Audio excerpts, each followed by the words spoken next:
1 घंटे की मोहलत दे दो। क्या करेंगी दीदी? নতুন বছরের প্রথম দিনে বিতর্কের কেন্দ্রে উঠে এসেছে ভারতের নাগা সাধুরা। বুধবার 1 জানুয়ারি গঙ্গাসাগরের মেলার প্রাক্কালে কপিল মুনির মন্দির এলাকায় এক সমাবেশে তারা দাবি করেন 1 ঘন্টার মধ্যে বাংলাদেশ দখল করা সম্ভব।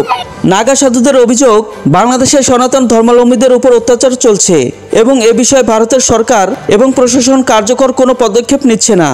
এক সাধু বলেন, বাংলাদেশে যা হচ্ছে তা আর সহ্য করা সম্ভব নয়। হিন্দুদের উপর নির্যাতন চলছে, অথচ মমতা ব্যানার্জি কোনো পদক্ষেপ নিচ্ছেন না। আমরা যদি তলোয়ার হাতে দাঁড়াই তাহলে সব পালিয়ে যাবে। অপর এক সাধু আরো বলেন, সরকার যদি কিছু করতে না পারে আমাদের ছেড়ে দিক, 1 ঘন্টার মধ্যে বাংলাদেশ দখল করব এবং সমস্যার সমাধান করে দেব। নাগা সাধুদের বক্তব্য অনেককে উদ্বেগের মধ্যে ফেলেছে।